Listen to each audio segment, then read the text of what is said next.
Today is December 7th, 2011. The ICANN statement for today: I can understand the lead up to, consequences, and significance of the trouble in the Balkans. These were the notes that we took.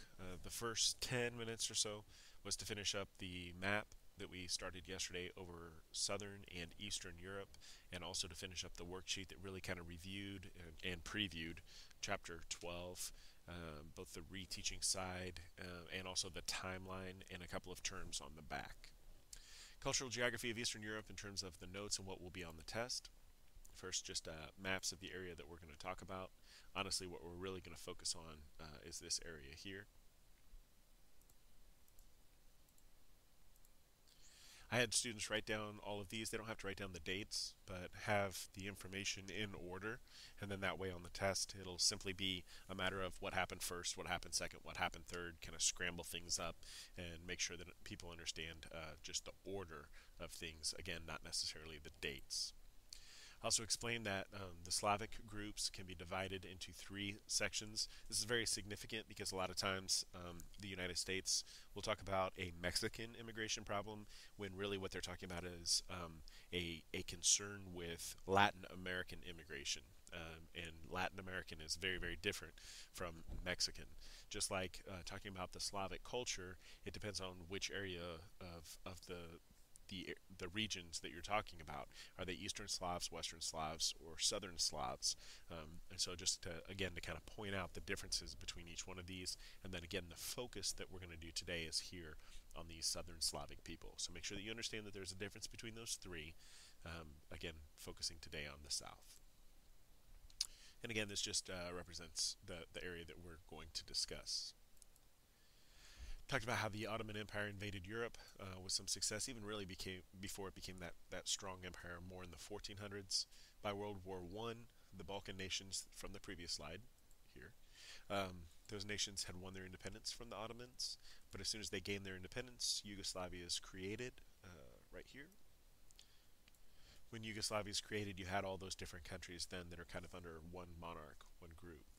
Next thing to write down then is World War II. The Soviet Union controlled the area, part of their satellite countries, and during the time of the leadership of the Soviet Union, Tito was the communist dictator. Now, a lot of times in the United States, we'll talk about how communism is bad, how dictators are bad, so if you're a communist dictator, you must just be absolutely horrible. But for the most part, Tito, for the problems that he had, Tito also did a pretty good job with dealing with all the different ethnicities, all the different types of Slavic people, cultural issues, and things like that. 1991, fall of Yugoslavia. 1991 is also the time the Soviet Union is breaking apart.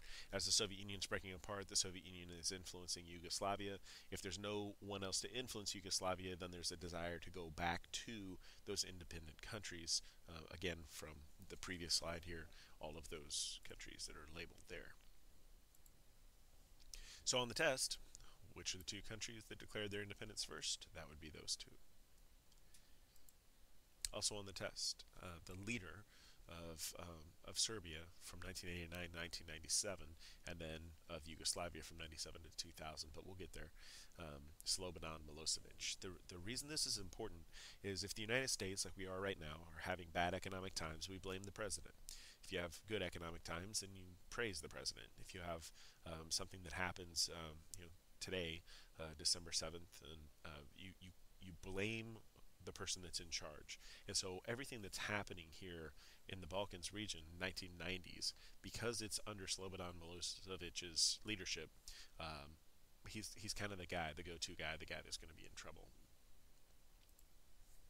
Bosnia declares independence in 1992. One of the things you got to write down again, there's Muslims, Serbs, and Croats that are fighting against one another in Bosnia. So it becomes very complicated with a lot of different groups, not just simple Bosnians versus Croats, for example. Europe and U.S. intervene and the fighting ends, at least pauses, till 1997, when fighting between the ethnic Albanians, who are Muslim, and the Serbs, who are Christian, begins in Kosovo. Slobodan Milosevic, who we said before, still in charge, this time under a new leadership title, President of Yugoslavia. just a few things. This part here, the United States tends to support Christianity, especially against Islam. But in this case, the news was reporting that Christian Serbs were massacring ethnic Albanians who are Muslim. So, what does the United States do? Do they continue to support Christianity, or do they support the Muslim group, which is again kind of out of the ordinary for them? So we do what we do. Bombing campaign in as a result of NATO and the United States as well.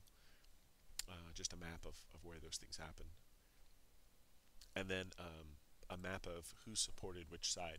Now, this is why this is significant, and then I'll shut up because it's been entirely too long so far. But where the countries stand, the countries in blue obviously supported the strikes, the NATO strikes in Kosovo, but in reality, both Kosovo and in Serbia. The ones in yellow are ones that were opposed to that strike.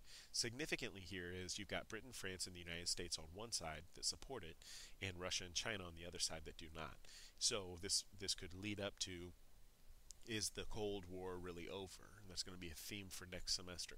Is the Cold War over? It seems like there are a lot of times the Soviet Union, or what's left of the Soviet Union, Russia, and the United States still are taking opposing viewpoints on things.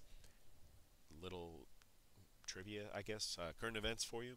Uh, in Russia, they just had elections a couple of days ago, and in those elections, our Secretary of State, Hillary Clinton, has been very critical of how those things went, and Russia has fired back at us, saying, look, in the elections in 2000, those things didn't go very smoothly in the United States either, so back off, basically.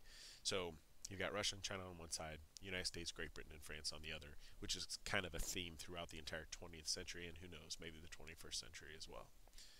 So there it is. If you missed today, you missed a very lengthy summary of what we did, and you missed a lot.